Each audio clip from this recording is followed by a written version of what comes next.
Pagi 9 September 2025 di Universitas Kanjuruhan Malang, Unikama, tak dimulai dengan bunyi bel kuliah, melainkan derap langkah seratusan orang tak dikenal yang memaksa masuk ke area kampus.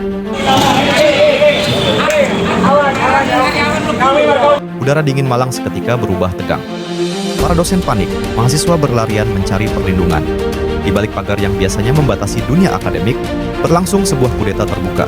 Bukan terhadap negara, melainkan terhadap yayasan yang menaungi kampus itu.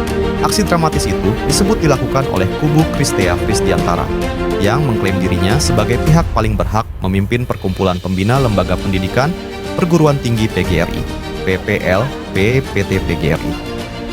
Dengan aksi sepihak, kelompok ini mengkudeta paksa kepemimpinan Agus Priyono, membobol kunci ruangan dan menguasai kantor pengurus serta pengawas yayasan. Kampus yang mestinya jadi ruang nalar berubah jadi panggung perebutan kekuasaan.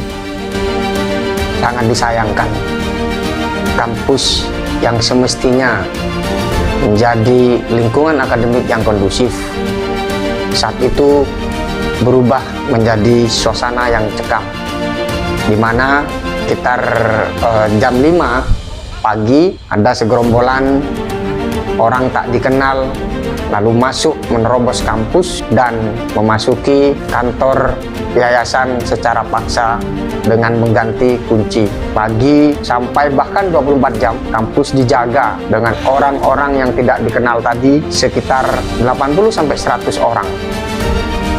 Mereka berada di titik-titik tertentu di sekitar kampus.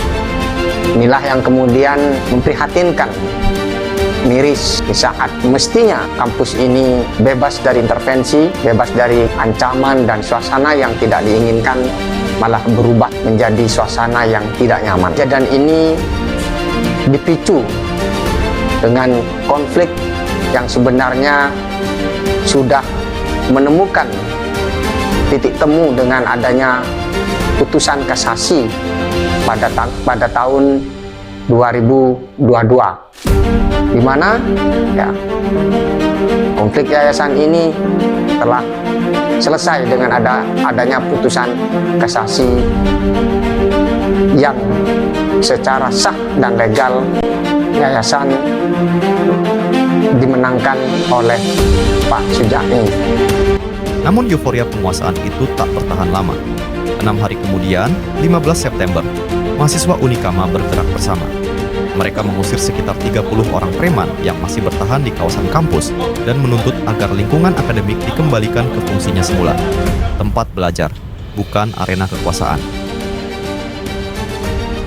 Aksi mahasiswa berhasil memukul mundur kelompok luar tersebut. Meski begitu, kubu Christea tetap berhasil mengambil alih ruangan yayasan dan hingga kini masih menempatinya. Bangunan yang semestinya menjadi pusat administrasi pendidikan kini berubah menjadi simbol kekuasaan sepihak di tengah kampus. Susilo, kuasa hukum PPLP, PT PGRI, menunjukkan bukti hukum yang tak terbantahkan.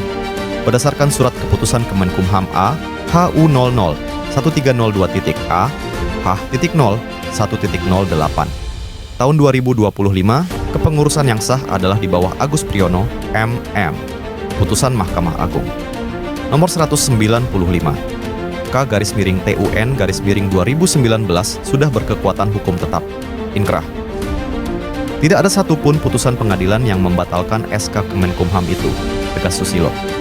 Akta yang dipakai kubu Christea hanyalah akta kosong, lahir dari pertimbangan hukum, bukan amar putusan. Secara hukum, ia tidak sah dan batal demi hukum. Secara hukum, posisi Agus Priyono menang mutlak. Semua langkah hukum Christea dinilai rapuh dan tidak memiliki legitimasi. Tetapi justru dari kelemahan itulah muncul tindakan brutal di lapangan, cara pintas yang mencoreng nama dunia akademik. Namun, saat ditemui Expose Update, Christea membantah keras tudingan bahwa dirinya menggunakan kekerasan untuk menduduki ruangan yayasan. Pria berusia 65 tahun itu mengatakan dirinya hanya ingin menyelamatkan marwah yayasan. Jangan diartikan masuk kampus main paksa loh, enggak, saya masuk seperti biasa masuk, cuman dilaporkan katanya saya melakukan perusakan. Mana yang rusak? Saya sekarang masuk kemarin baik-baik kok, enggak ada apa-apa, cuman mereka segen aja masuk. Saya persilakan kalau mau masuk, ayo kita dualisme, ayo, kayak begitu. Ya, kalau saya masih tetap berharap ada mediasi lah. Ayo, kalau tidak mediasi, rekonsiliasi lah. Kita gimana nanti ngurus kampus. Tunggu anune Pak Agus, sak kuate Pak Agus, gelem damai apa ora. Saya akan tongkrongin ruangan itu. Biarin tak tongkrongin dia. Pak Rektor juga gitu. Orang tak jak damai kok. Saya tidak ada niatan untuk jelek. Kok jika gelem gitu. Saya heran. Saya akan di situ dan saya tidak akan membuat kisruh. Saya harapkan semua berjalan normal dan itu walaupun itu adalah warisan orang tua kami sebagai anak-anak pendiri. Selain itu, pengakuan mengejutkan datang dari Christea di hadapan media ini. Ia menyatakan bahwa dirinya pernah divonis 1 tahun penjara dengan masa percobaan 6 bulan oleh Pengadilan Negeri Sidoarjo pada 26 Februari 2019 dalam kasus pemalsuan surat domisili. Tapi ya di persidangan kalah karena memang saya sudah dikondisikan untuk masuk. Jadi saya di penjara itu 5 bulan. Ya, jadi hukumannya masa tahanan 3 bulan, kena hukumannya itu 2 bulan. Jadi pas 5 bulan saya dibebaskan. Nah,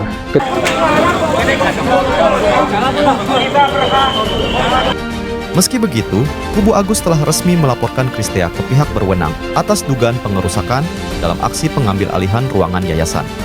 Proses hukum kini berjalan, dan publik menanti apakah langkah aparat akan cukup tegas menegakkan aturan di dunia pendidikan yang seharusnya steril dari kekerasan. Dari Malang, tim investigasi Expose Update melaporkan.